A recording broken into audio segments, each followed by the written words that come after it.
views and opinions expressed in the following program are those of the program host and do not necessarily reflect or represent the views and opinions held by TCN TV Network Incorporated. Due to the social nature of this broadcasting channel, videos may contain content copyrighted by another entity or person. The TCN TV Network claims no rights to the said content. TCN TV Network cannot be held accountable for the copyrighted content. TCN TV Network is a messenger and sharer of information and strives to verify but cannot warrant the accuracy of copyrights or completeness of the information on this program.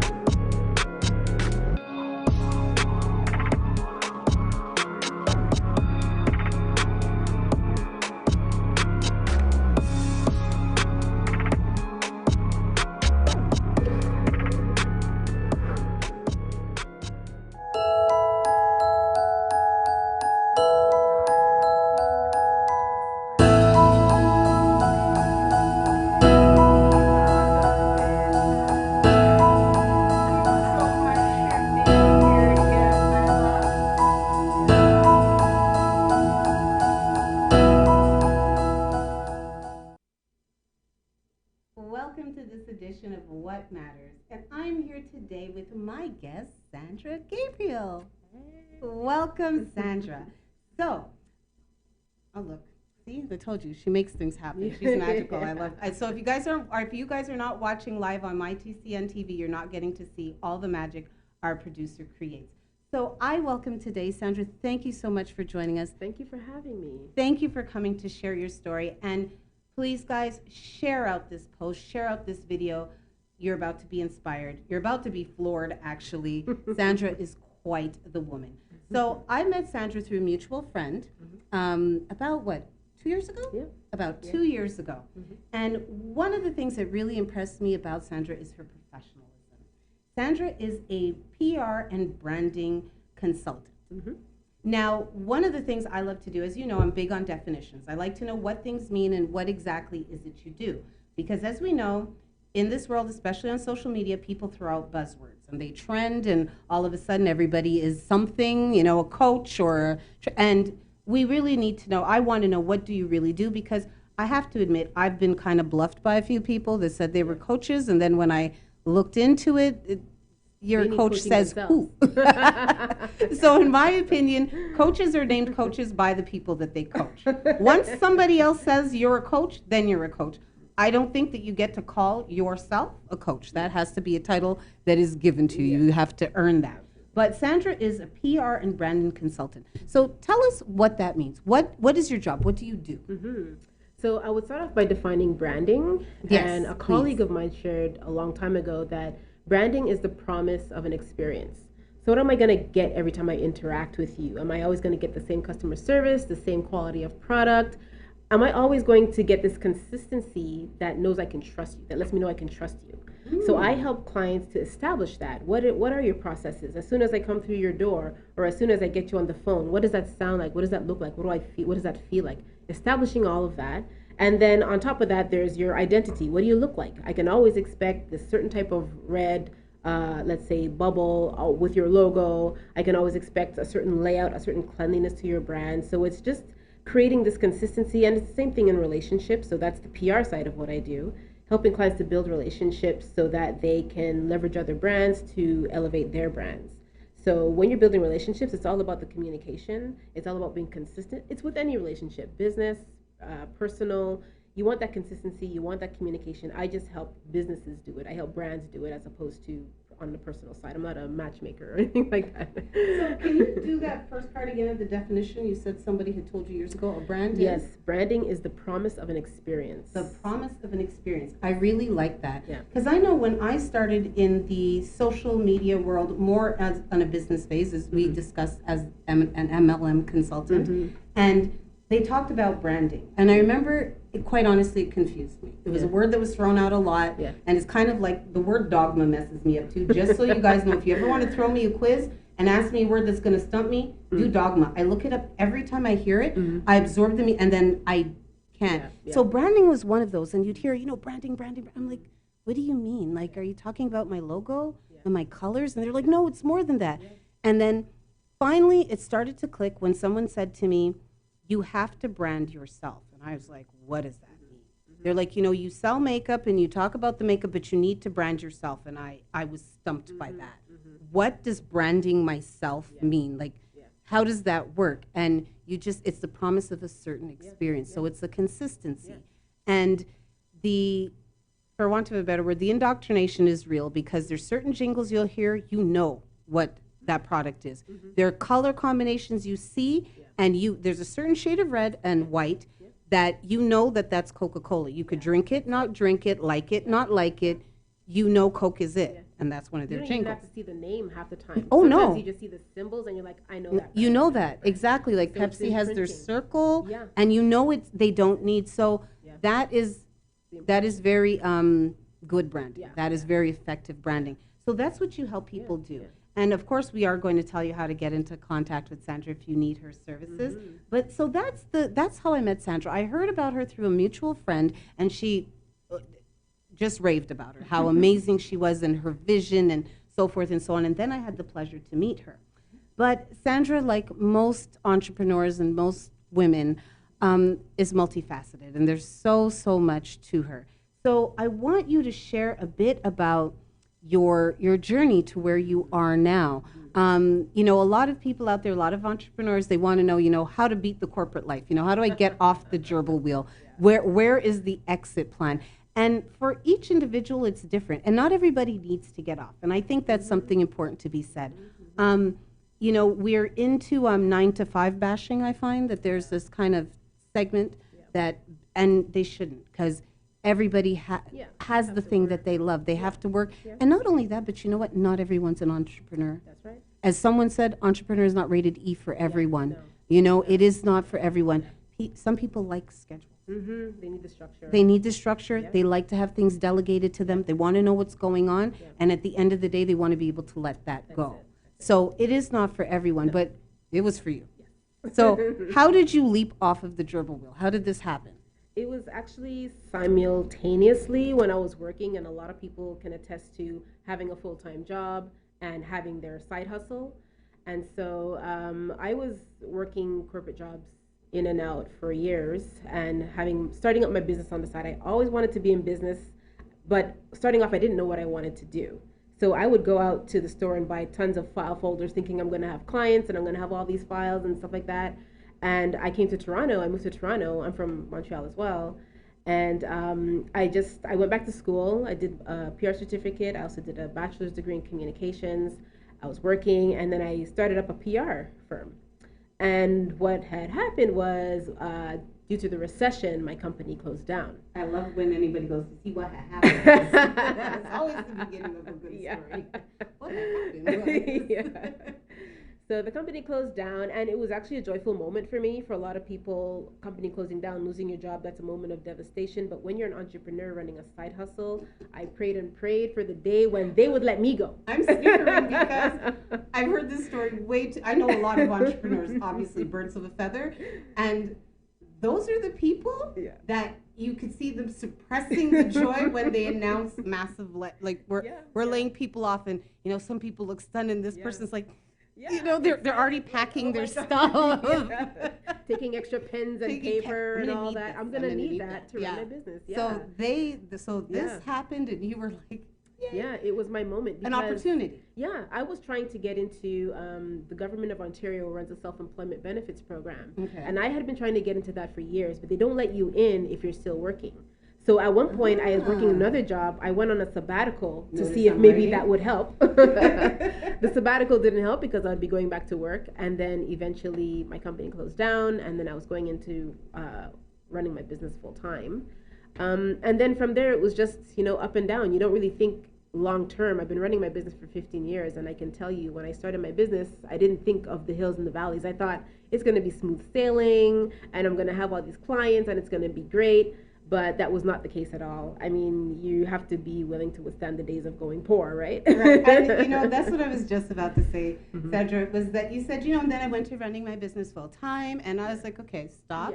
For everybody else out there, How terrifying was that? Was it terrifying to you at all? Not at all, because Not at all. you're not thinking of the valleys. You're thinking of the hills. You're thinking of the peaks and the good times. And I'm just gonna do the stuff that I love every day, all day. Yeah. But there's some actual work that has to go into that, and you have to bring in clients, and you have to deal with client conflict and customer service, and producing a really good quality service at the same time. Yeah. And it's just it's really this up and down. There's a lot of learning involved that you don't anticipate. You don't think, well, I'm going to go into this, I'm going to learn a lot. You're thinking, I'm going to have my own business. Yeah, I'm going to have clients. But there's and it's a journey. I would do it all over again if I had to. Absolutely. For and sure. I wish that I had the meme, because now that she said it, but I couldn't have known. But there's this cute little meme that I seen about an entrepreneur, and it's like, day one, you make $500. You're like, yeah, I could quit my job. I'm going to be okay. Then week 2, you make 0. And it's like, everybody, look for a job, look for 2 jobs. Yeah. Third week, you make 1,000. You're like, this is it. So that is truly the life of an entrepreneur. Yeah, it really is all or nothing. Because when you make money, it's your money. Yeah. And when you don't, there's no one to go, yeah, I worked this week. You have to pay me. So when we come back, we're going to start. So she spoke a bit about it, but we're going to go through the process of the dream, to envisioning it, to working towards living it, and then having the bottom fall out. So when we come back from this break, we're going to go on the journey with Sandra. Thank you, Sandra, for being here. We will be right back after these messages. With so many newspapers within the community, it's sometimes hard to tell what separates us from the rest. Most of the time, they all brag about the same thing. The large circulations, tons of online views, and it can go on and on. But what really separates the Toronto Caribbean newspaper apart from everybody else? Well, it's simple. Our service. No, seriously. Hi, I'm Grant Browning, founder and CEO of the Toronto Caribbean newspaper. I have over 20 years of branding and marketing experience, and I've worked with countless companies and corporations to do one thing, and that is to raise their profits with their brand.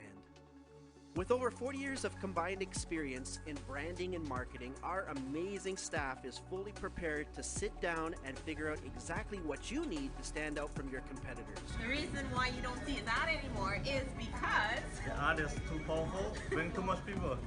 So what are you waiting for? Give us a call today. We'll be happy to help. At Benjamin Law, we understand the real cost of personal injuries. As the victim of an accident, you may be the one who's physically hurt, but your main concern is that your family are the ones who will pay the price. Benjamin Law will be there for you, helping, supporting, and working tirelessly to resolve your personal injury case. Call 1-855-899-4878 or visit benjaminlaw.ca and let our family of lawyers help your family.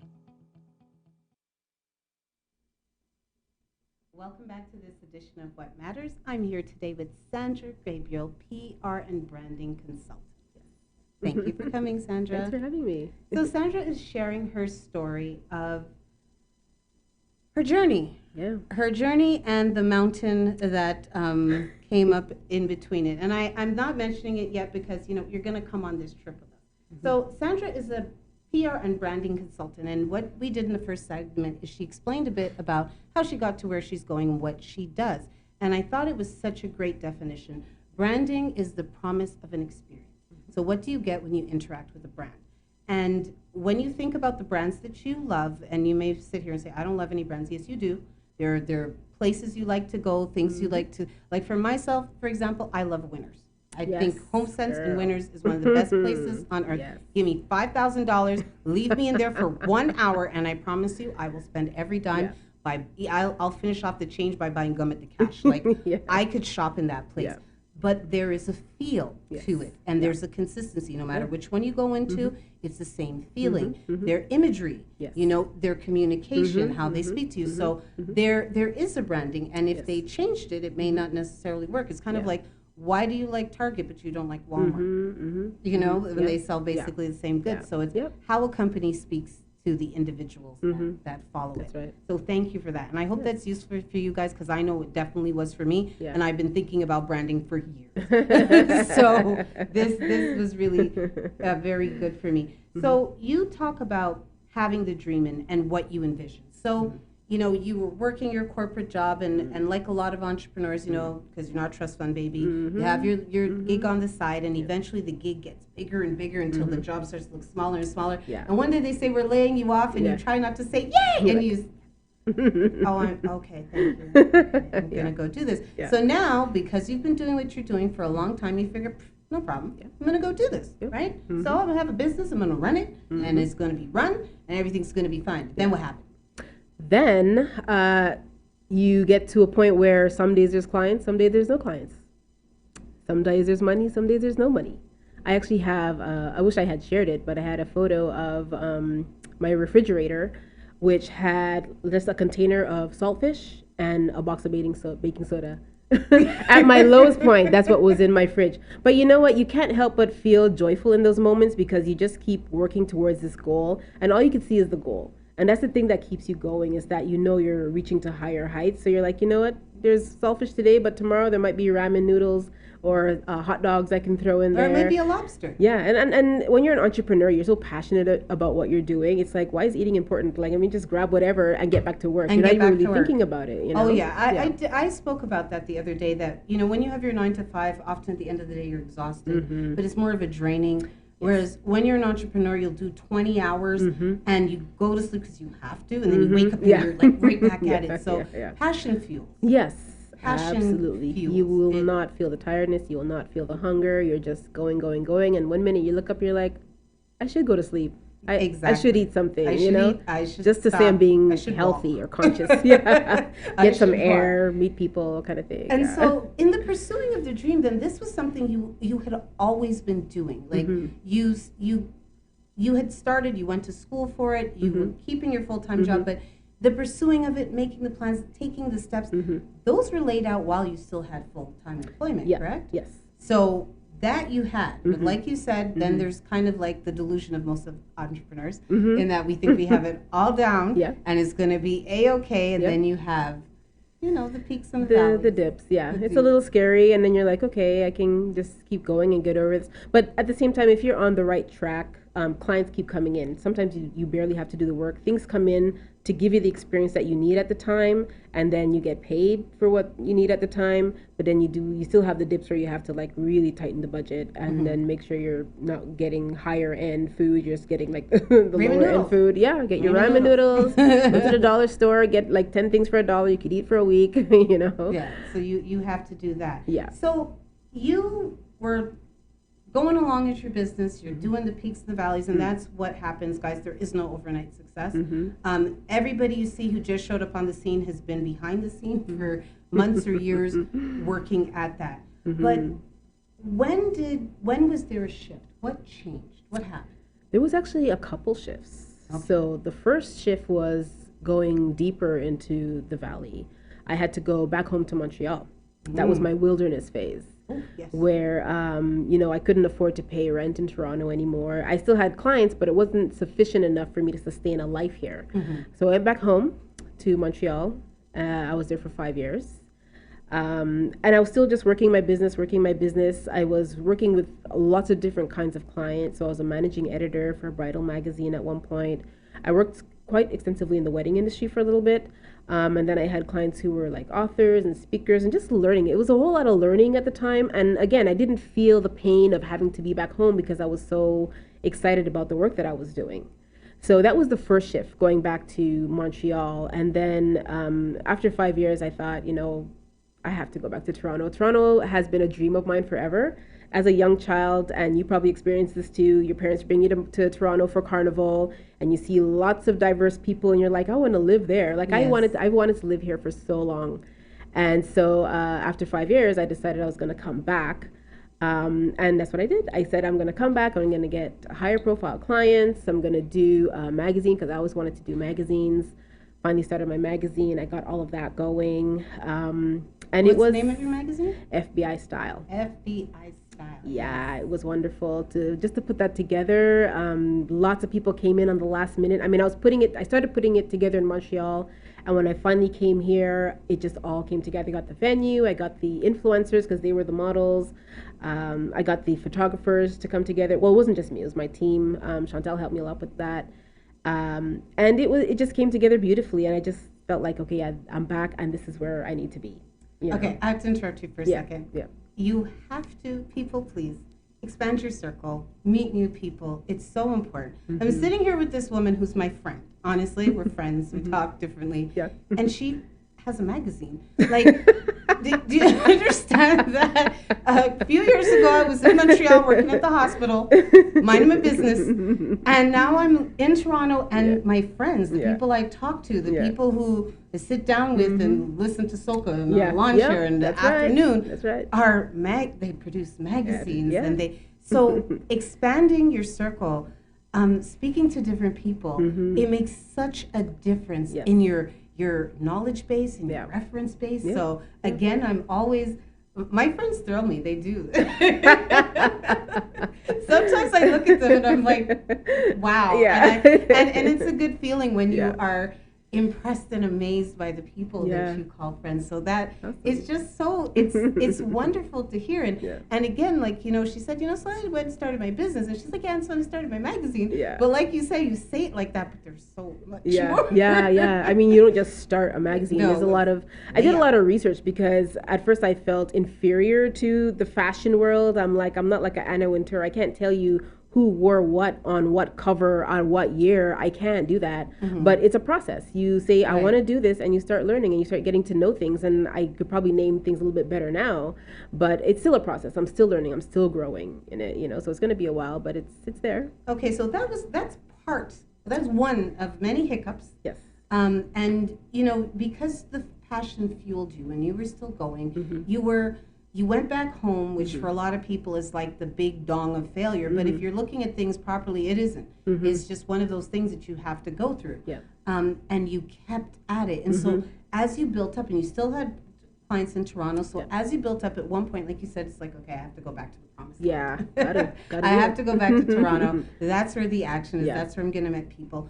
So you came back. Yes. Right? Yes. And so what then would be the next bump that occurred? Well, to be honest, I was job hunting. I said I was almost longing for the corporate life a little bit again. I love the stability and the security, and so I was job hunting, and I did land the biggest contract of my career, but it was still like a full-time job, because I still had to work certain hours. I mean, I didn't have to. It was very flexible, but I just felt, just coming from the corporate world, if someone tells you you can come in for the beginning of the morning and then leave for the rest of the day, you still don't feel comfortable, because you're like, I don't know. They have us well trained. We're not about that.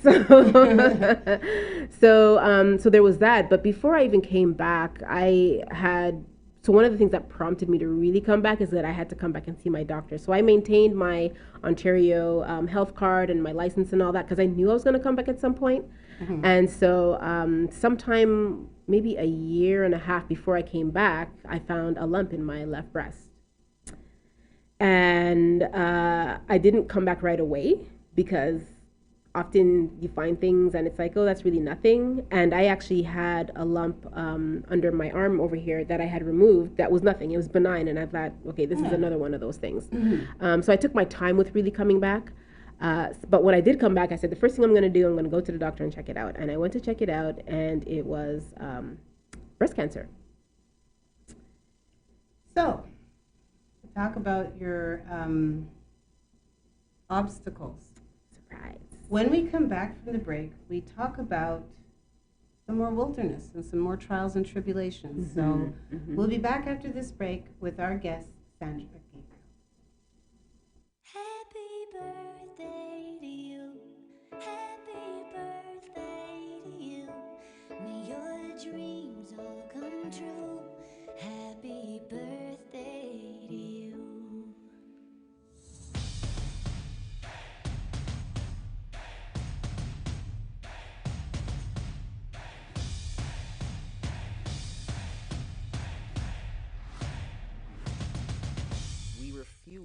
refuse to promote, report on anything negative in the community.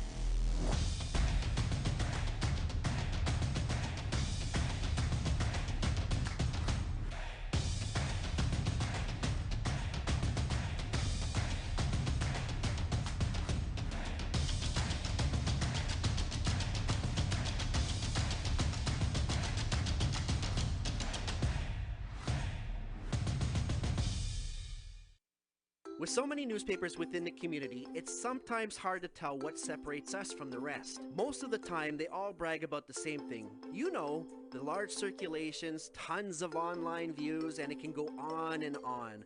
But what really separates the Toronto Caribbean newspaper apart from everybody else? Well, it's simple.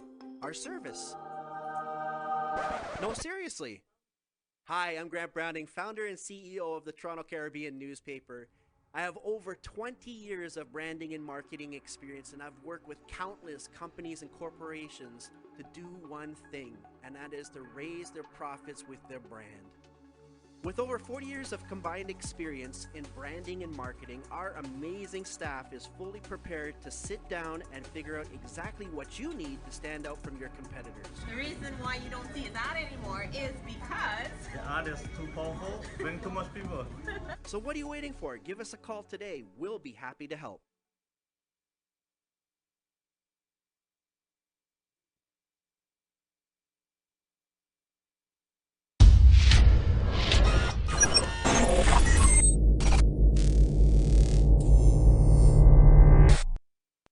At Benjamin Law, we understand the real cost of personal injuries. As the victim of an accident, you may be the one who's physically hurt, but your main concern is that your family are the ones who will pay the price. Benjamin Law will be there for you, helping, supporting, and working tirelessly to resolve your personal injury case. Call 1-855-899-4878 or visit benjaminlaw.ca and let our family of lawyers help your family.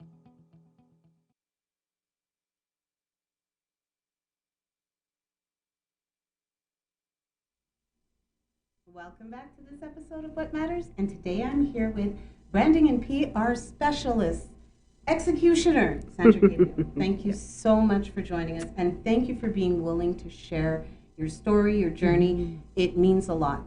Yes. It means a lot, and I hope that for anybody out there that might be facing something, that's the point of my show. That's what I'm here to do. I'm here to inspire you. I'm here to give you tools to help yourself, to help the people that you love, and to showcase the doers of our community. And Sandra's a doer. She gets things done. Yeah. And I really, really admire your work. So Thank you. we did speak a little bit about so during this now, so you've worked in the corporate world, you start up your PR firm, you're trucking along, you know, you hit the financial hiccups that entrepreneurs often do, so you're willing to move back home and, you know, take a hit, you know, level down. Yeah. And so now you've left the city that you love, that you really want to do this in, but you're still doing it. Yes. And then 5 years has passed, and you say, okay, it's time for me to come back. Yeah. But then you find a lump. But you're thinking, you know what? It's not that serious because I had another lump in my arm and it was benign. So, you know, I'm sure it's just kind of like the same thing. Yeah. You know, I don't need to, it's not the end of the world, right? So now you've come back to Toronto and you've gone back to the doctor. Yes. And they tell me that the lump in my breast had tested positive for cancer. They weren't sure at what stage it was yet because they were still testing. So I went through months of testing and scans and blood tests and things like that. And at the same time, they told me that in case I have to go through chemo, I should be freezing my eggs. So I was going through that process at the same time, the injections to ovulate and get the eggs out. It was a tumultuous time. Like there was so much going on. And then at the same time, I'm trying to think, well, I came back here to restart my life, but I don't know how much life I'm going to have. What's the quality of my life going to be? And everyone's telling me to go back to Montreal. Everybody's like, go back home. Your family's going to take care of you. Everybody was telling me to go back home, except for the people in Toronto. It's funny. Toronto people were saying, stay in Toronto. Montreal people were saying, come back to Montreal. And I just couldn't decide to make a move until I knew for sure what the treatment was going to be. Okay. And finally, after all the scans, so they had scanned my abdomen and found that the cancer had spread to my liver, which puts me at a stage 4. So it's metastatic breast cancer, which means it has spread, and they put me at a stage 4. Now, there's a funny part in that. Okay, now believe it or not. there's a funny part of that, she says, and these are the people that. These are the people. What if you know cancer patients, or if you've met anybody that has cancer? Well, more than one person that has cancer. what you will find interesting is they tend to laugh a lot. A lot of them laugh a lot. A lot of them make jokes about things that you see. I'm staring at her like this.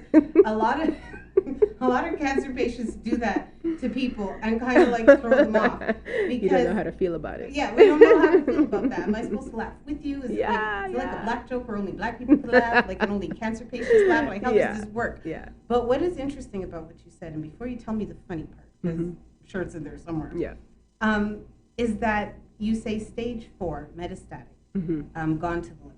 And for those who have some knowledge of cancer, usually that's a wrap. That's a wrap. That's the end. Stage 4 is considered the last stage. It's a terminal illness. Yeah, and people ain't supposed to look good. That would have been my thinking. Right, because you're looking good. I'm sitting here, I'm looking at you, you look real good. Thank you. So it isn't, is it that stage 4 is not? It's not the end. I mean, depending on when you find it, because I think sometimes it could progress to the point where it's really eating up a lot of your organs. I guess I found it early, even though it was like a year and a half before I went to get it tested. It was still early enough that it didn't, I mean, it got to the liver, but my liver function is fine. My oncologist actually said, you have a fantastic liver. It just has these cancer spots on it. So the funny part is I didn't know that stage 4 was the end. I thought there might have been a stage 8, 9, 10. So I'm like, stage 4, that's not bad. I guess it's not the end, you know. Just like 4, there's like 10 numbers. So should we do scale of 1 to 10, right? So I'm at 4, I'm okay. Yeah. And the thing is, they tell you don't go onto Google and look for things because it's only going to scare you away. So I didn't look on Google for a long time. You were I did one not. Of those? No, Doctors I did not. I was just like you. Whatever it is, what it is. Tell me what my treatment is. Let's get on with it. Okay. And then I did decide to look it up one day, and I found that stage 4 is like the end. There's no beyond stage 4. There's no 8.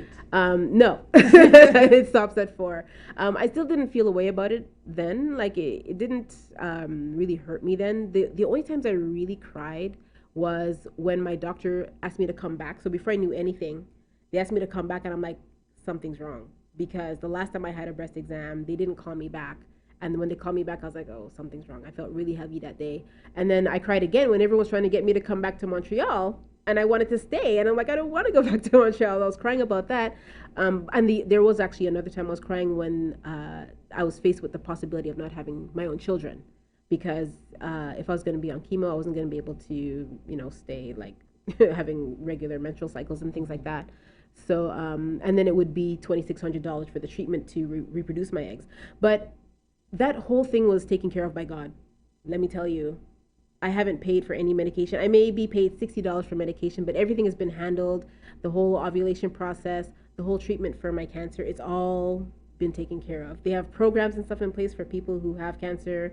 If you're self-employed or if your income is not a certain amount, they have people that will come in and help you. And God has just been taking care of the whole thing. That is so wonderful to hear. And for those of us who are watching from abroad, we are here in Toronto, Canada, and yes, we do have a great healthcare system. Yes, we could complain about it too, but honestly, it's a great healthcare system. Yes. But contrary to popular belief, it is not completely free. No. There are things that are beyond basic treatment that cost money, and with cancer, you'd be surprised what's beyond basic treatment. What's basic and what you want are not the same thing. No. So it does involve money. Now, amounts that are smaller than our U.S. counterparts, but still huge amounts for the average person. Yeah.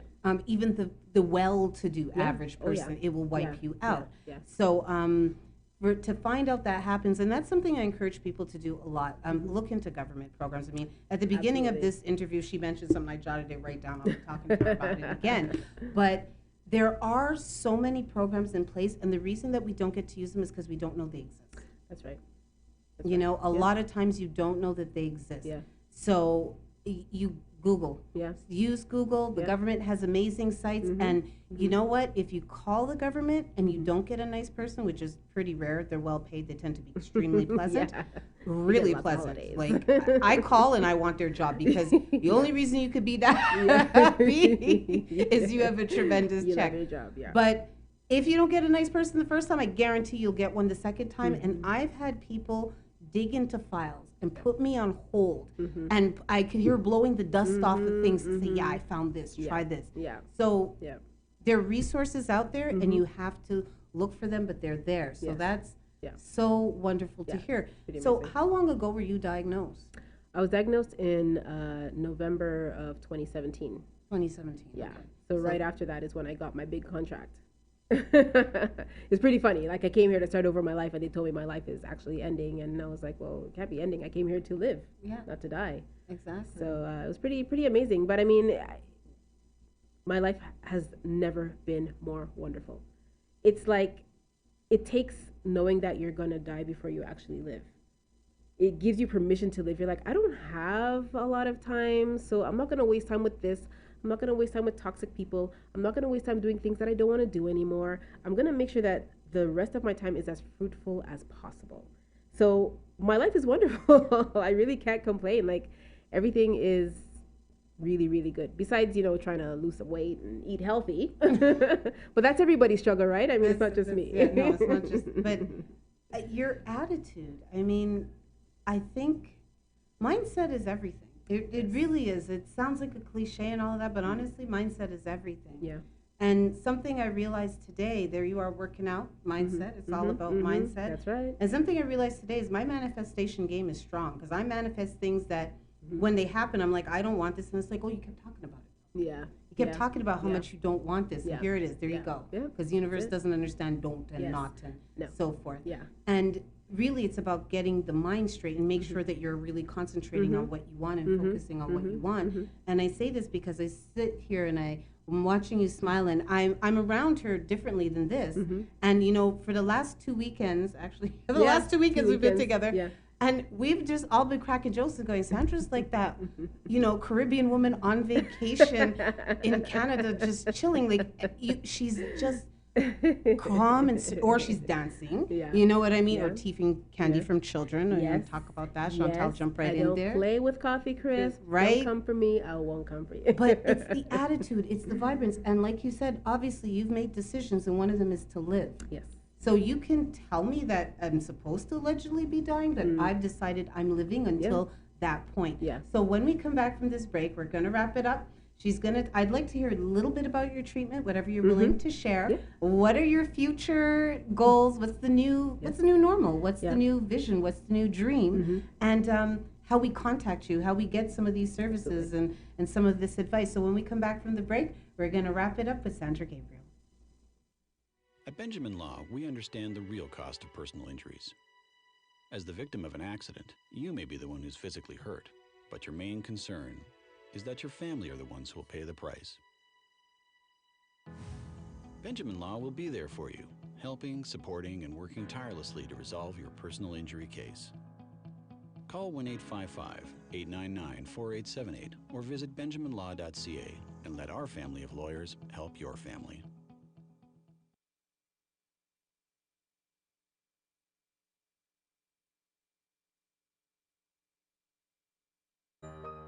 Are you retiring smart? Make your home's equity work for you. With your home's equity and our 30 years of experience, the Retire Smart Properties team can help you achieve the quality of life you've always wanted. Our services are 360 degrees. We'll give you advice, take care of staging and selling, and help you find the perfect home and community to transition to. It's time to enjoy the retirement lifestyle you deserve. Visit our website today to learn how you can use your home to retire comfortably. The Retire Smart Properties team, powered by RE/MAX West.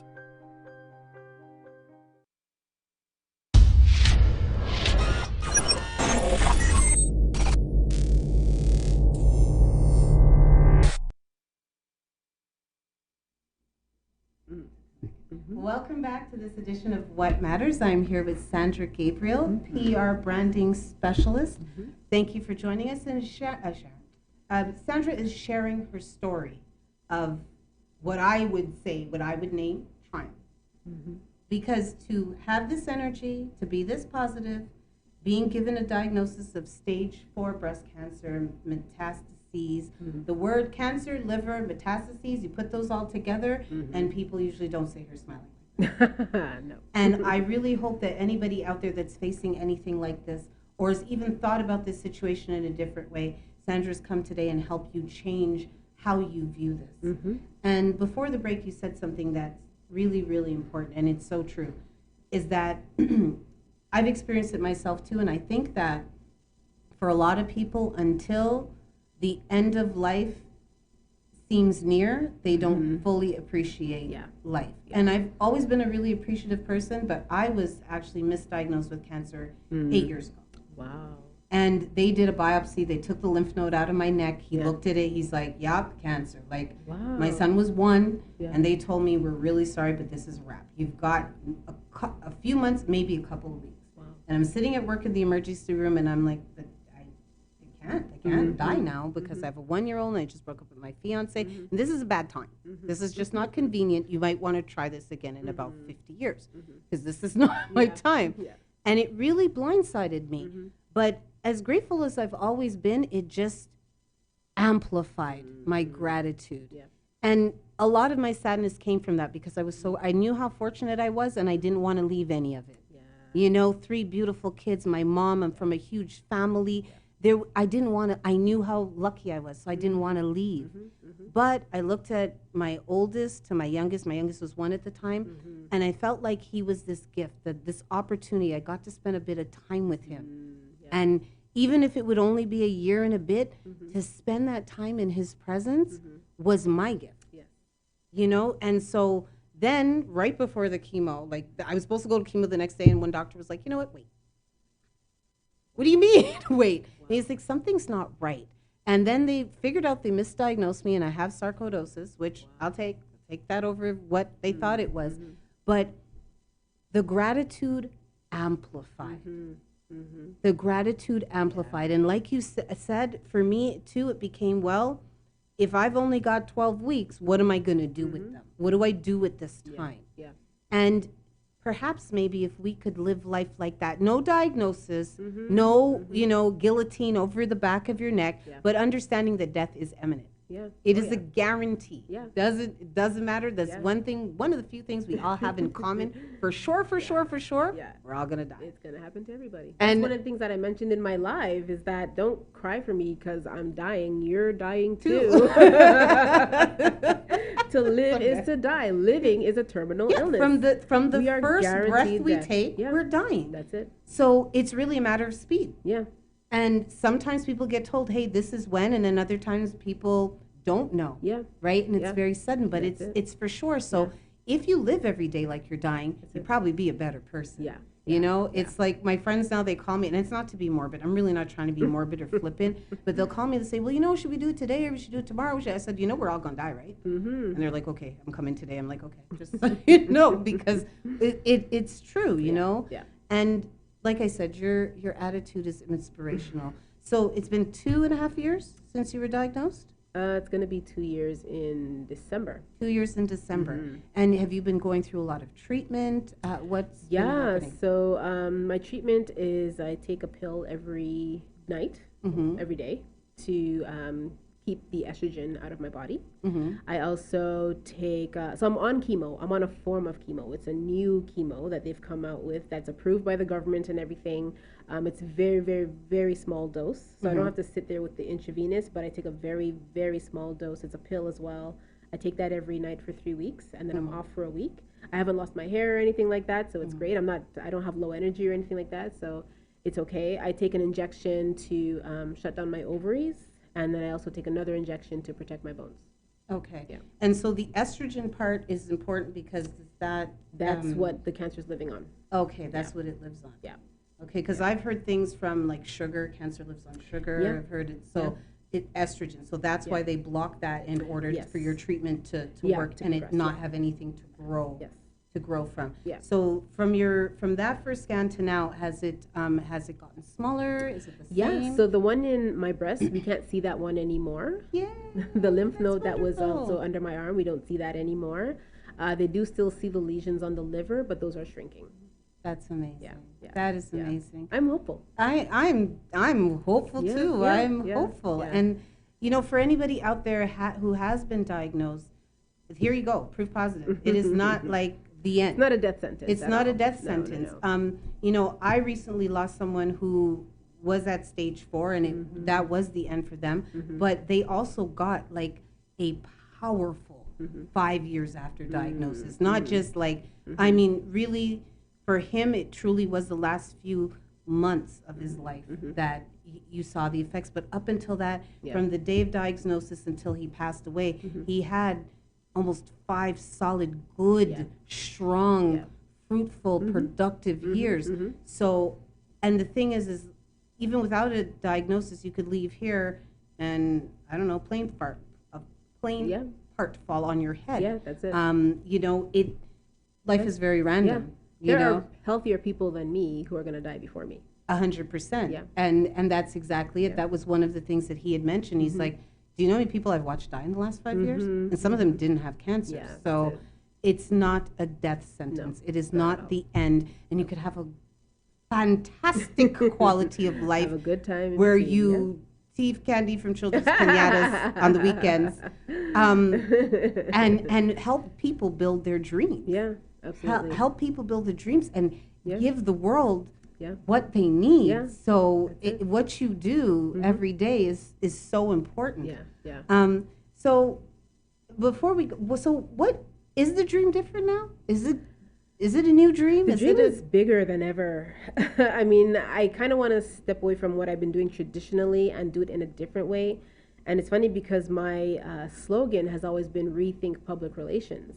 And after a while, I thought that didn't really fit, but now I'm kind of bringing it back because I'm like, you know what? I want to do public relations in a different way. I want to travel. I want to create content. I want to make impressions for the brands that I work with through things like advertising, just regular communication on social media, just using the online world, just using that whole platform because that's where everybody lives now. They're on their phone or they're on the internet through their computer. So I just want to bring PR to the online world. Well, I mean, it already is, but I want to use that more instrumentally to help bring awareness to the brands that I work with. So the dream is bigger.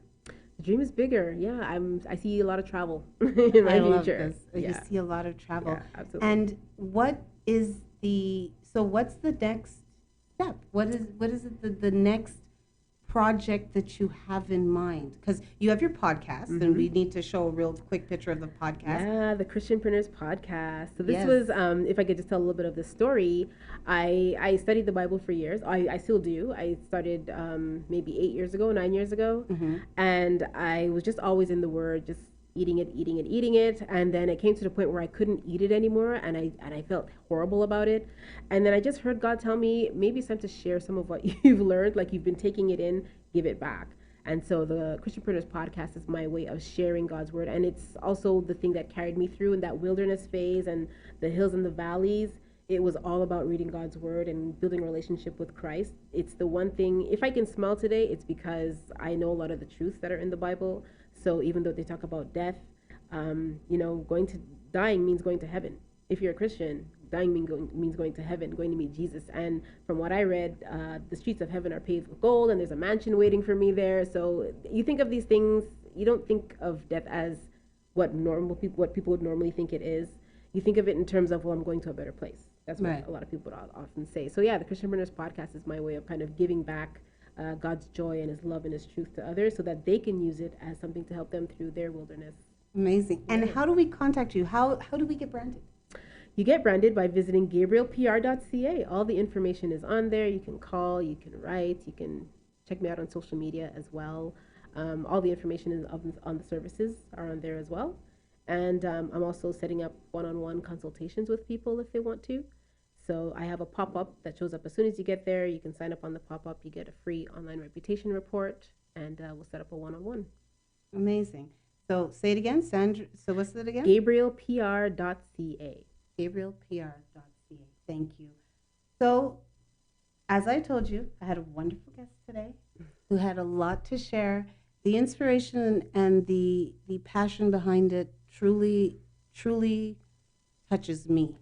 And I'm grateful. And like I told you guys, I mean, I'm here in front of you, I'm here for you, but it's a lot bigger. And to know a woman like you truly is a blessing. And I'm very grateful that the stars aligned for me to cross your path. And for anybody out there who has been diagnosed or has a loved one that's diagnosed, please understand that the number and the stages, you know, you kind of might have to approach it like Sandra did and be like, okay, 4 out of 10? Four out of 10? No, 4's not bad. 4's a low number. Because the numbers and the tests, they don't define the end. They don't tell you when it's a wrap. Because like she said, there are people that are in far better condition than her that won't live as long. That's right. So attitude is everything. Attitude is everything. Mindset is everything. Yes. It truly is. You manifest what you study, what you concentrate on. So I thank you again for joining me this week. And next week I will be doing my week in review, my month in review.